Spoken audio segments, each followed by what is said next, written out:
નમસ્કાર મંતવ્ય ન્યૂઝમાં આપનું સ્વાગત છે। આપ જોઈ રહ્યા છો ઇન્ડિયા એટ 9 સાથે હું છું હિનલ। ચંદીગઢ મેયર ચૂંટણી વિવાદ મામલે આજે સુપ્રીમ કોર્ટમાં સુનાવણી કરવામાં આવી હતી અને સુપ્રીમ કોર્ટે રિટર્નિંગ ઓફિસર અનિલ મશરીને ફટકાર લગાવી હતી। તો મુખ્ય ન્યાયાધીશ ડીવાય ચંદ્રચૂડની આગેવાની હેઠળની બેન્ચે ભાજપ અને આમ આદમી પાર્ટી વચ્ચેના વિવાદમાં 8 અમાન્ય મતોની તપાસ કરી હતી અને સુપ્રીમ કોર્ટે કહ્યું કે 8 મત અમાન્ય ગણાશે અને મતોની ફરીથી ગણતરી કરવામાં આવશે। જે માન્ય ગણાશે અને તેના આધારે જ પરિણામો જાહેર કરવામાં આવશે।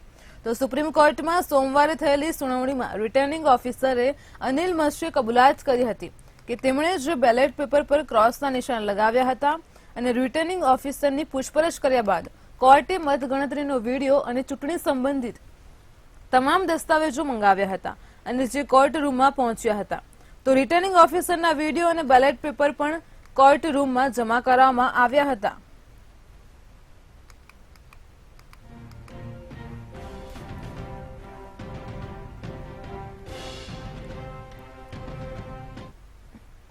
ચંદીગઢ ચૂંટણીમાં ખેલ કરનાર ભાજપને મોટી લપડાક મળી છે। તો સુપ્રીમ કોર્ટે આમ આદમી પાર્ટીના કુલદીપ કુમારને ચંદીગઢના મેયર જાહેર કરીને મહિના અગાઉનું રિઝલ્ટ રદબાતલ કર્યું છે। આમ આદમી પાર્ટીએ ગત મહિને થયેલી ચંદીગઢ મેયરની ચૂંટણીમાં હેરાફેરીનો આરોપ કરીને તેને સુપ્રીમમાં પડકાર્યો હતો અને જેની પર આજે ચીફ જસ્ટિસ ડીવાય ચંદ્રચૂડની આગેવાનીવાળી ખંડપીઠે સુનાવણી કરીને ચુકાદો આપ્યો હતો। સુપ્રીમ કોર્ટે રિટર્નિંગ ઓફિસર અનિલ મશરીર દ્વારા રદબાતલ ઠરાવેલા 8 મતોને માન્ય ગણતા કુલદીપ કુમાર મેયર પદે ચૂંટાઈ આવ્યા હતા।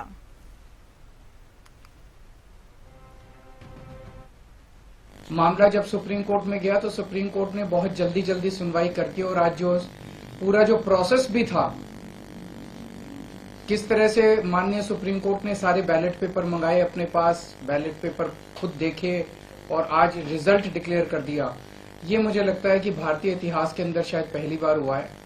हम सुप्रीम कोर्ट का बहुत बहुत शुक्रिया अदा करते हैं कि इतने कठिन समय में आज जो देश के अंदर जो हालात हैं, पूरा डिक्टेटरशिप चल रही है, जनतंत्र को कुचला जा रहा है, जगह जगह सारे इंस्टीट्यूशंस जो हैं वो एक तरह से कुचले जा रहे हैं, रौंदे जा रहे हैं। ऐसे में सुप्रीम कोर्ट का ये जो फैसला है ये बहुत मायने रखता है जनतंत्र के लिए और जनतंत्र को बचाने के लिए ये सुप्रीम कोर्ट का फैसला बहुत अहम है। इंडिया गठबंधन, इसलिए हम सुप्रीम कोर्ट का बहुत बहुत शुक्रिया अदा करते हैं। इंडिया गठबंधन की ये बहुत बड़ी जीत है, पहली जीत है, बहुत बड़ी जीत है और बहुत बड़े मायने रखती है। एक तरह से उन लोगों से छीन के लाए हम लोग ये जीत। उन लोगों ने तो चोरी कर लिया था ये चुनाव, उन लोगों ने तो वोट चोरी कर लिए थे, लेकिन हमने हार नहीं मानी। हम आखिरी समय तक लड़ते रहे, संघर्ष करते रहे और अंत में हमारी जीत हुई।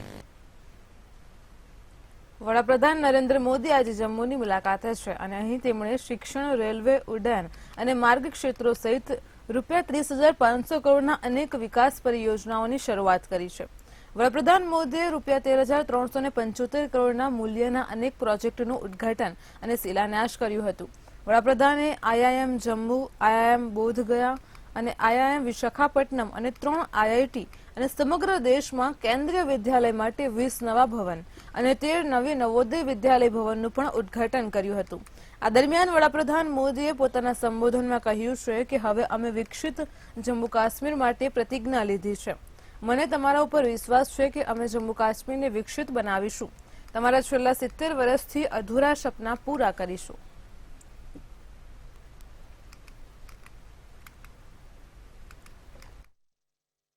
कुछ समय पहले तक यहां के नौजवानों को उच्च शिक्षा के लिए, प्रोफेशनल एजुकेशन के लिए दूसरे राज्यों में जाना पड़ता था। आज देखिए जम्मू कश्मीर शिक्षा और कौशल विकास का बहुत बड़ा केंद्र बनता जा रहा है। बीते 10 वर्षों में देश में शिक्षा को आधुनिक बनाने का जो मिशन हमारी सरकार ने चलाया है, उसका आज यहां और विस्तार हो रहा है। मुझे याद है साल 2013 के दिसंबर में जिसका जितेंद्र जी अभी उल्लेख कर रहे थे। जब मैं बीजेपी की ललकार रैली में आया था तो इसी मैदान में आपसे कुछ गारंटी देके गया था। मैंने सवाल उठाया था कि यहाँ जम्मू में भी आईआईटी और आईआईएम जैसे आधुनिक शिक्षा संस्थान क्यों नहीं बन सकते।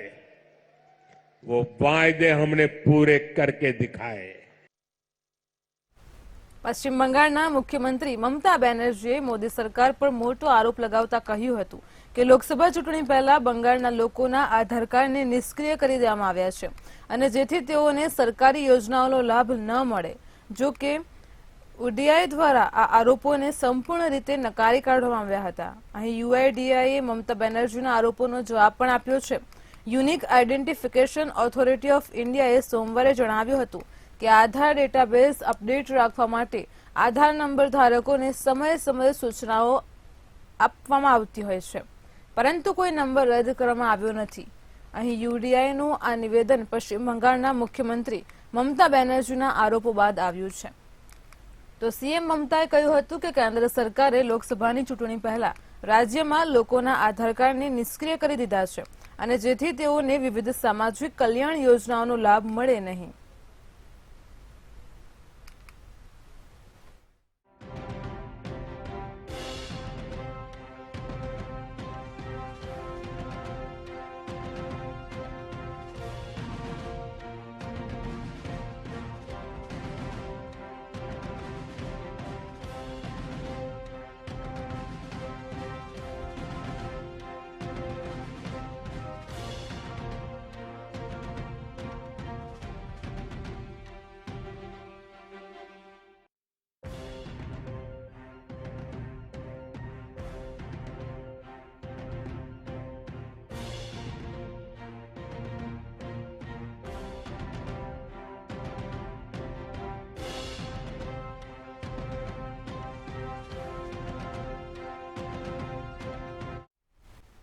મોદી સરકાર દેશને સતત વંદે ભારત ટ્રેનની ભેટ આપી રહી છે। આધુનિક ટેકનોલોજી અને સુવિધાઓની વાત કરીએ તો આ ટ્રેનો મુસાફરોને ખૂબ જ પસંદ આવી રહી છે।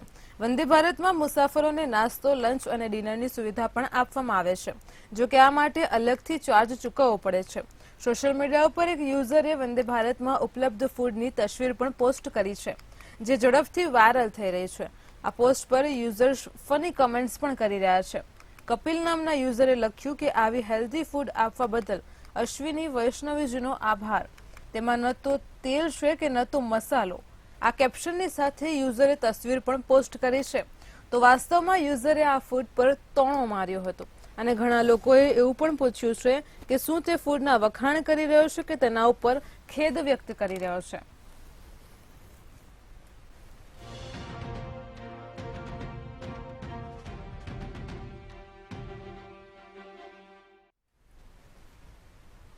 પશ્ચિમ બંગાળના ઉત્તર 24 પરગણા જિલ્લા સ્થિત ગામ સંદેશ ખાલીને લઈને રાજકીય વાતાવરણ ગરમાયું છે।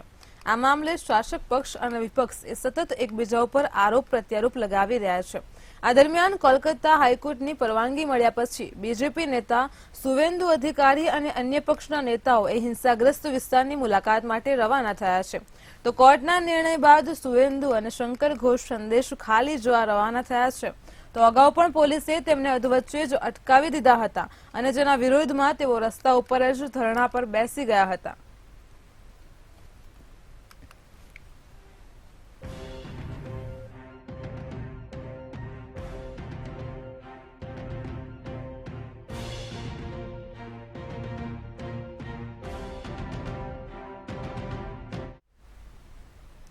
વારના લોકસભા સાંસદ સોનિયા ગાંધી હવે રાજ્યસભા સાંસદ બન્યા છે।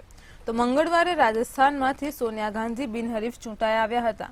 રાજ્યસભા સાંસદ તરીકે સોનિયાને આ પહેલો કાર્યકાળ છે। તો આ પહેલા તેઓ 6 વાર સાંસદ રહી ચૂક્યા છે। સોનિયા ગાંધી અત્યાર સુધી યુપીની રાયબરેલી બેઠક પરથી લોકસભા ચૂંટણી લડતા હતા। તેઓ રાજસ્થાનમાં જતા હતા અને તેમની આ બેઠક ખાલી પડી છે।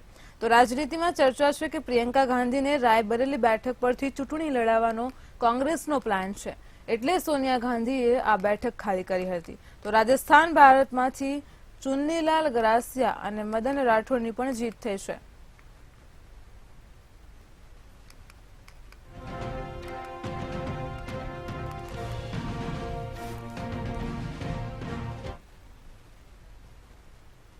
મહારાષ્ટ્રમાં એકનાથ શિંદે સરકારે 10% મરાઠા આરક્ષણને મંજૂરી આપી છે. મંગળવારે મહારાષ્ટ્ર વિધાનસભાના સ્પેશિયલ સેશનમાં એકનાથ શિંદે કેબિનેટમાં આ પ્રસ્તાવને મંજૂરી મળી ગઈ છે. આ સિવાય એટલું જ આરક્ષણ ઉચ્ચ શિક્ષણ સંસ્થાઓમાં પણ આપવાનો પ્રસ્તાવ છે. તો મુખ્યમંત્રી એકનાથ શિંદેની સરકારે મહારાષ્ટ્ર વિધાનસભામાં વિશેષ સત્ર બોલાવ્યું હતું અને જે બાદ આજે વિધાનસભામાં મરાઠા આરક્ષણ ડ્રાફ્ટ બિલને મંજૂરી આપવામાં આવી હતી. આ કાર્યવાહીમાં મહારાષ્ટ્રના નાયબ મુખ્યમંત્રી દેવેન્દ્ર ફડણવીસ પણ હાજર હતા. અમે મરાઠા આરક્ષણની તરફેણમાં દલીલ કરવા માટે રાજ્ય સરકાર દ્વારા વરિષ્ઠ કાઉન્સિલરોની ફોજ ઊભી કરી દીધી છે. 4 દિવસ સુધી અમે મરાઠા સમુદાયની સ્થિતિ ઉપર ખૂબ ગંભીરતા અને ધીરજ સાથે પોતાના વિચારો વ્યક્ત કર્યા છે. અમે મરાઠા અનામતને રદ કરતી વખતે સુપ્રીમ કોર્ટ દ્વારા નોંધાયેલા નિષ્કર્ષો પર સંપૂર્ણ ધ્યાન કેન્દ્રિત કર્યું હતું. તો સુપ્રીમ કોર્ટમાં હવે ક્યુરેટિવ પિટિશન પર સુનાવણી શરૂ થઈ ગઈ છે અને તેમાં પણ એક મજબૂત કેસ રાજ્ય સરકારની તરફેણમાં બને તેમ જણાઈ રહ્યું છે.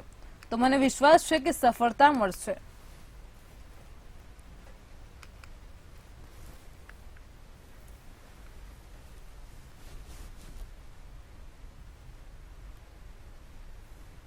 ઉત્તર પ્રદેશમાં તમામ પ્રયાસો બાદ પણ હવે ઇન્ડિયા ગઠબંધન વિખેરાઈ ચૂક્યું છે. તો કોંગ્રેસ અને સમાજવાદી પાર્ટી વચ્ચે બેઠકો ઉપર વાત નથી બની શકી. ત્યારબાદ હવે સમાજવાદી પાર્ટી ઇન્ડિયા ગઠબંધનથી અલગ થઈને ચૂંટણી લડશે. બંને પાર્ટી રાજ્યની તમામ બેઠકો ઉપર ચૂંટણી લડશે. ગત લાંબા સમયથી સપા અને કોંગ્રેસ વચ્ચે બેઠકોને લઈને વાતચીત ચાલી રહી હતી, પરંતુ અંતમાં બંને પાર્ટીઓ વચ્ચે વાત ન બની શકી. સપા તરફથી કોંગ્રેસને કુલ 17 બેઠકો ઓફર કરાઈ હતી, પરંતુ કોંગ્રેસ 20થી ઓછી બેઠકો ઉપર કોઈ પણ સંજોગોમાં વાત કરવા માટે તૈયાર ન હતી. તેના માટે કોંગ્રેસ તરફથી સપાને વધુ એક યાદી અપાઈ હતી. સમાજવાદી પાર્ટી તરફથી કરાયેલી ઓફરમાં અમેઠી, રાયબરેલી, વારાણસી, અમરોહા, બાગપત, સહારનપુર, ગૌતમ બુદ્ધનગર, ગાઝિયાબાદ, બુલંદશહર, ફતેહપુર સિકરી સાથે જ હાથરસ, ઝાંસી, બારાબંકી, કાનપુર, સીતાપુર તથા મહારાજગંજ બેઠકનો સમાવેશ થાય છે. પરંતુ કેટલીક બેઠકો ઉપર પણ હતી જેને લઈને બંને પાર્ટીઓ વચ્ચે મતભેદ ચાલી રહ્યો હતો. જો કે ગત દિવસોમાં જ્યારે સપાએ પોતાના ઉમેદવારોની પહેલી યાદી જાહેર કરી હતી અને તે જ સમયે પાર્ટી તરફથી કેટલીક એવી બેઠકો પર ઉમેદવારોનું એલાન પણ કરી દેવાયું હતું અને જેના પર કોંગ્રેસને વાંધો હતો. તો પાર્ટી તરફથી કેટલાક નેતાઓ દ્વારા અપાયેલા નિવેદનોમાં પણ તેના સંકેત પણ મળ્યા હતા.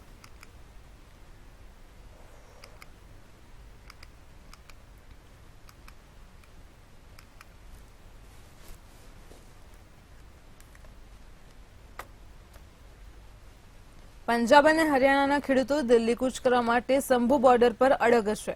તો ખેડૂતોએ પોતાની માંગણીને લઈને ફરી એક વખત આંદોલન શરૂ કર્યું છે. પોલીસ સતત આ ખેડૂતોને પાછા ધકેલવાનો પ્રયત્ન કરી રહી છે.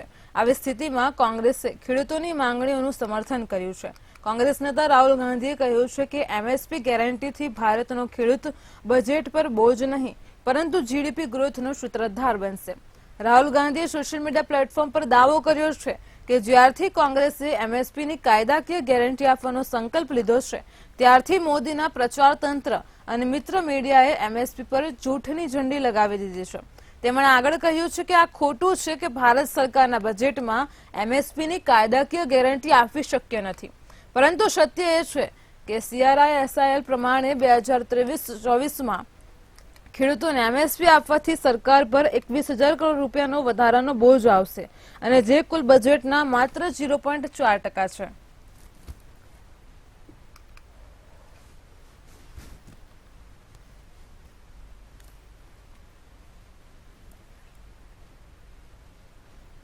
કોંગ્રેસના પૂર્વ પ્રમુખ રાહુલ ગાંધીને માનહાનિ કેસમાં રાહત મળી છે. મંગળવારે ઉત્તર પ્રદેશના સુલતાનપુરમાં આવેલી MP MLA કોર્ટે તેમણે જામીન આપ્યા છે. અહીં કોંગ્રેસ નેતાને 25,000ની સિક્યુરિટી અને 25,000ના બેલ બોન્ડ પણ જામીન મળ્યા છે. તો કેરળના વાયનાડના કોંગ્રેસના સાંસદ ભારત જોડોને યાત્રા રોકીને કોર્ટમાં પહોંચ્યા હતા. આ ઘટના વર્ષ 2018ની છે, જે કેન્દ્રીય ગૃહમંત્રી અમિત શાહ સાથે જોડાયેલી છે. રાહુલ ગાંધી પર અમિત શાહ વિરુદ્ધ અભદ્ર ટિપ્પણી કરવાનો આરોપ હતો. કોંગ્રેસ નેતા રાહુલ ગાંધીને 2018ની એક ઘટના મામલે 20 ફેબ્રુઆરીએ સુલતાનપુરની MP MLA કોર્ટે હાજર થવા કહ્યું હતું.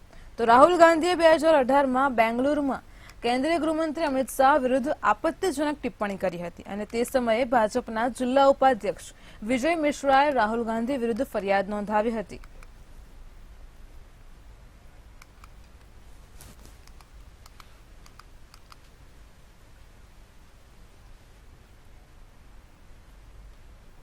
ભારતીય ટીમ હાલ તો ઇંગ્લેન્ડ સામે ટેસ્ટ સિરીઝમાં વ્યસ્ત છે. ટીમ ઇન્ડિયા જે બાદ આઈપીએલ રમશે તે બાદ T20 વર્લ્ડ કપમાં ભાગ લેશે. ઘણા ખેલાડીઓએ આ માટે તૈયારી શરૂ કરી દીધી છે. તો હાર્દિક પંડ્યા પણ આ લિસ્ટમાં સામેલ થઈ ગયા છે. સોશિયલ મીડિયા ઉપર હાર્દિક પંડ્યાનો એક વિડીયો ખૂબ જ વાયરલ થઈ રહ્યો છે, જેમાં તેઓ મેદાન પર સ્ફૂર્તિ સાથે નજર આવી રહ્યા છે. વિડીયોમાં હાર્દિક બોલ ફેંકતા નજર પડી રહ્યા છે. તો હાર્દિકને જોઈને એવું લાગી રહ્યું છે કે તેમની ઈજા હવે સંપૂર્ણપણે સારી થઈ ચૂકી છે. તેઓ હવે આઈપીએલ અને વર્લ્ડ કપ રમવા માટે સંપૂર્ણપણે તૈયાર છે. તો હાર્દિક પંડ્યા લગભગ 3 મહિનાથી ટીમ ઇન્ડિયાથી બહાર ચાલી રહ્યા છે. ઈજાના કારણે તેમને સાઉથ આફ્રિકા વિરુદ્ધ સિરીઝમાં તક આપવામાં આવી નથી. આ સિવાય અફઘાનિસ્તાન સામે T20 સિરીઝથી પણ તેઓ બહાર હતા. વર્લ્ડ કપ 2023માં બાંગ્લાદેશ સામે મેચ દરમિયાન હાર્દિક પંડ્યા ઈજાગ્રસ્ત થઈ ગયા હતા, જેના કારણે તેઓ વર્લ્ડ કપની ઘણી મેચમાંથી બહાર રહ્યા હતા.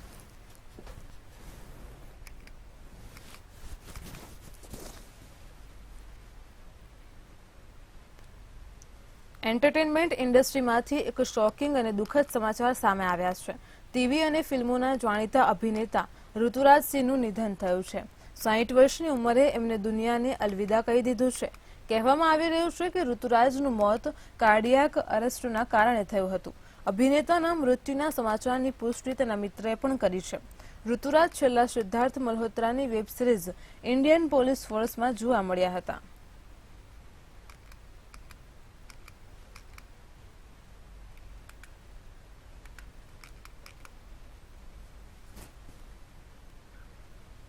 ચીન ભૂતાન સાથે સરહદ વિવાદ પર વાતચીત કરી રહ્યું છે, તો બીજી તરફ વિવાદિત વિસ્તારમાં ગામ પણ વસાવી રહ્યું છે.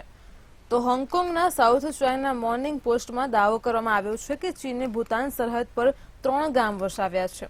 આ સિવાય ભારત અને ભૂતાન સરહદ પર ઇન્ફ્રાસ્ટ્રક્ચર ઊભું કરવાની યોજના પણ બનાવી રહ્યું છે.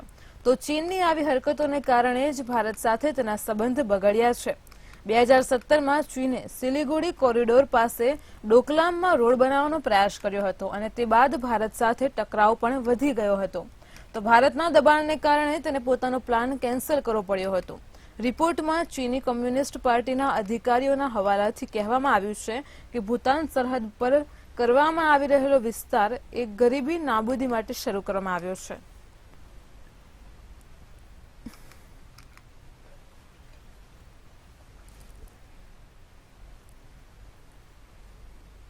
આંધ્રપ્રદેશના રહેવાસી કેવલ્યનું નામ તાજેતરમાં જ નોબેલ બુક ઓફ વર્લ્ડ રેકોર્ડમાં નોંધાયું છે.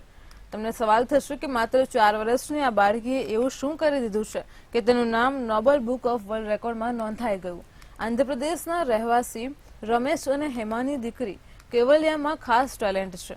તેને માત્ર 4 મહિનાની ઉંમરે 120 અલગ અલગ વસ્તુઓને ઓળખી શકે છે. ત્યારે માત્ર 4 મહિનાની ઉંમરે તે શાકભાજી, તેના સાથેના ચિત્રો, પ્રાણીઓ અને પક્ષીઓ સહિત 120 વસ્તુઓને પોતાની દ્રષ્ટિથી ઓળખી બતાવે છે.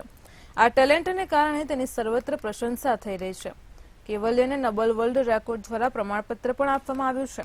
તો કેવલ્યને આ રેકોર્ડ 30 ફેબ્રુઆરી 2024ના રોજ બનાવ્યો હતો. અહીં કેવલ્યને 100+ ફ્લેશ કાર્ડ ઓળખનાર વિશ્વનું પ્રથમ 4 મહિનાનું બાળક તરીકે વર્ણવવામાં આવ્યું હતું. આ વિડીયોમાં તે 120 ફ્લેશ કાર્ડ ઓળખતી જોવા મળે છે. આ ફ્લેશ કાર્ડમાં 12 ફૂલો, 27 શાકભાજી, 27 ફળો, 27 પ્રાણીઓ અને 27 પક્ષીઓ છે. આ વિડીયોમાં કેવલ્યા અને તેનો પરિવાર મેડલ સાથે જોવા મળી રહ્યો છે.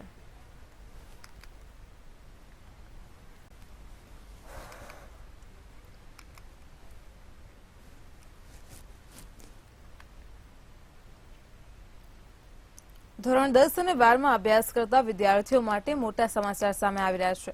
ધોરણ 10 અને 12માં અભ્યાસ કરતા વિદ્યાર્થીઓ બોર્ડની પરીક્ષાને લઈને સૌથી વધુ ચિંતિત રહેતા હોય છે અને તેથી હવે આ તણાવને ઓછો કરવા માટે કેન્દ્રીય શિક્ષણ મંત્રી ધર્મેન્દ્ર પ્રધાને એક મહત્વનો નિર્ણય લીધો છે. હવે વિદ્યાર્થીઓ વર્ષમાં 2 વખત બોર્ડની પરીક્ષા આપી શકશે. કેન્દ્રીય શિક્ષણ મંત્રી ધર્મેન્દ્ર પ્રધાને સોમવારે જણાવ્યું હતું કે શૈક્ષણિક સત્ર 2025-26 થી વિદ્યાર્થીઓને વર્ષમાં 2 વાર ધોરણ 10 અને 12ની બોર્ડની પરીક્ષા આપવાનો વિકલ્પ મળશે. વધુમાં પ્રધાને જણાવ્યું હતું કે આ યોજનાનો હેતુ શૈક્ષણિક તણાવ ઘટાડવા અને 2020માં શરૂ કરવામાં આવેલી રાષ્ટ્રીય શિક્ષણ નીતિમાં આપવામાં આવેલા ઉદ્દેશ્યોને પૂર્ણ કરવાનો છે.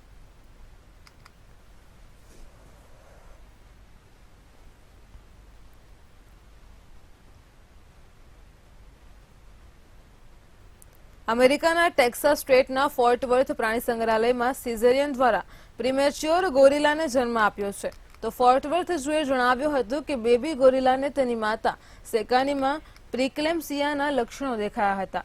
અહીં પ્રિક્લેમ્સિયા એક ગંભીર બ્લડ પ્રેશર છે જે ગર્ભાવસ્થા દરમિયાન માનવી અને પ્રાઇમેટ બંનેમાં જોવા મળે છે અને જેથી બેબી જમીલાની 4 થી 6 અઠવાડિયા વહેલા જ અહીં પ્રસૂતિ કરવામાં આવી છે.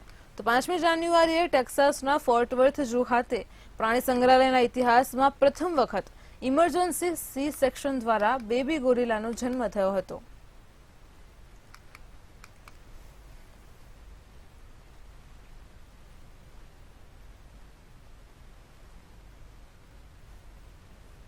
મોબાઈલ ફોન એ આજના સમયમાં જીવનનો એક અભિન્ન અંગ બની ગયો છે. તો નાના બાળકોથી લઈને મોટા વ્યક્તિઓ દિવસનો મોટા ભાગનો સમય મોબાઈલ પાછળ વિતાવે છે. જો કે વધારે પડતો મોબાઈલ જોવાથી એક જે લત લાગી જાય છે તે ગંભીર સમસ્યા બની ગઈ છે. તો મહત્વની વાત એ છે કે વધારે પડતા મોબાઈલના ઉપયોગથી બાળકોની માનસિકતા ઉપર પણ ગંભીર અસરો જોવા મળી રહી છે. ત્યારે હવે મોબાઈલ ફોનની લત અને તેનાથી થતી પરેશાનીઓથી તંગ આવીને બ્રિટનની સ્કૂલોમાં મોબાઈલ ફોન ઉપર પ્રતિબંધ લગાવી દેવામાં આવ્યો છે. બ્રિટનના વડાપ્રધાન ઋષિ સુનકે સોશિયલ મીડિયા પ્લેટફોર્મ એક્સ ઉપર એક વિડીયો શેર કરીને આ પ્રતિબંધની જાહેરાત કરી છે. ઋષિ સુનકે ખૂબ જ ક્રિએટિવ વિડીયો શેર કર્યો છે. આ વિડીયોમાં જોઈ શકાય છે કે વારંવાર તેમના ફોનની રિંગ વાગી રહી છે.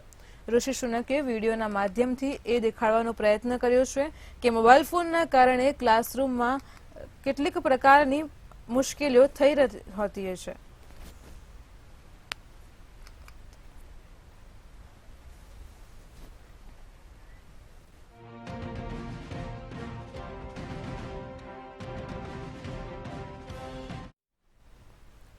ત્રિપુરાથી હાલ અત્યારે બ્રેકિંગ ન્યૂઝ સામે આવ્યા છે કે જેમાં દુષ્કર્મ પીડિતાએ મોટા આક્ષેપો કર્યા છે. તો ત્રિપુરામાં દુષ્કર્મ પીડિતાના મોટા આક્ષેપો સામે આવી રહ્યા છે. પીડિતાનું નિવેદન લેતી વખતે જજે તેનું યૌન શોષણ કર્યું છે. મહિલાના પતિએ જો અગાઉ આ મુદ્દે ફરિયાદ પણ નોંધાવી હતી. તો ત્રિપુરાથી હાલ અત્યારે બ્રેકિંગ ન્યૂઝ સામે આવી રહ્યા છે. અહીં અધિક જિલ્લા અને સત્ર ન્યાયાધીશ સમક્ષ ફરિયાદ નોંધાવી હતી. તો ફરિયાદ બાદ 3 સભ્યોની સમિતિએ કેસની તપાસ શરૂ કરી છે.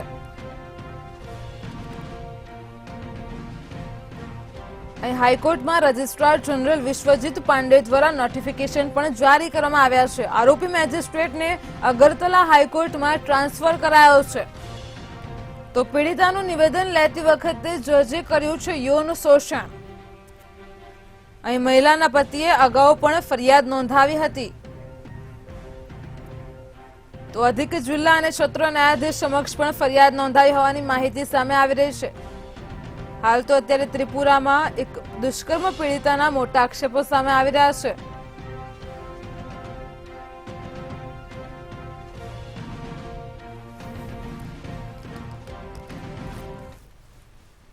ગુજરાતમાં છેલ્લા કેટલાક દિવસોથી લઘુત્તમ તાપમાનનું પ્રમાણ વધવાથી ગરમીનો અનુભવ થઈ રહ્યો છે અને ત્યારે અમદાવાદ ખાતે આવેલું રાજ્ય હવામાન વિભાગના મુખ્ય મોસમ વૈજ્ઞાનિક રામેશ્વર યાદવ દ્વારા આવનાર 2-3 દિવસો બાદ લઘુત્તમ તાપમાનમાં 2 થી 3 ડિગ્રી જેટલો ઘટાડો થવાની સંભાવના વ્યક્ત કરવામાં આવી છે. आने वाले 5 दिनों के लिए जो फोरकास्ट दिया गया है पूरे गुजरात स्टेट के लिए वो ड्राई वेदर प्रिवेल करेगा और मिनिमम टेम्परेचर की बात करेंगे तो जो मिनिमम टेम्परेचर दिया गया है आने वाले दिनों के लिए तो आने वाले 2 दिन के लिए नो लार्ज चेंज में रखा गया है और उसके बाद 2 से 3 डिग्री सेल्सियस का मिनिमम टेम्परेचर का फॉल का पूर्वानुमान दिया गया है. મહેસાણાના તરફ વાળીનાથ ધામ ખાતે નવીન મંદિરના પ્રાણ પ્રતિષ્ઠા મહોત્સવ યોજાઈ રહ્યો છે અને ત્યારે મહોત્સવના 5મા દિવસે પણ શિવ ભક્તોમાં ઉત્સાહ જોવા મળી રહ્યો છે. 7 દિવસીય અતિરુદ્ર મહાયજ્ઞ 5000 મણ લાકડું અને 1000 મણ ગૌ માતાના ગોબરમાંથી બનાવેલા છાણાનો મહાયજ્ઞમાં હોમવામાં આવશે. તેમજ 1500 બ્રાહ્મણો, 15,000 શિવભક્ત યજમાનોના હસ્તે 1100 કુંડીમાં 51 લાખ આહુતિઓ આપવાનું પણ શરૂ કરાયું છે. તેમજ 1100 કુંડી મહાયજ્ઞ પ્રસંગમાં ભારતભરના રાજકીય અગ્રણીઓ પણ રોજ હાજરી આપી રહ્યા છે. તો બીજી તરફ 22મી તારીખે આ મહોત્સવ અને સુવર્ણ કળશ પ્રાણ પ્રતિષ્ઠા પ્રસંગે વડાપ્રધાન નરેન્દ્ર મોદી હાજરી આપશે અને વડાપ્રધાનની ઉપસ્થિતિમાં પૂર્ણાહુતિ કરવામાં આવશે.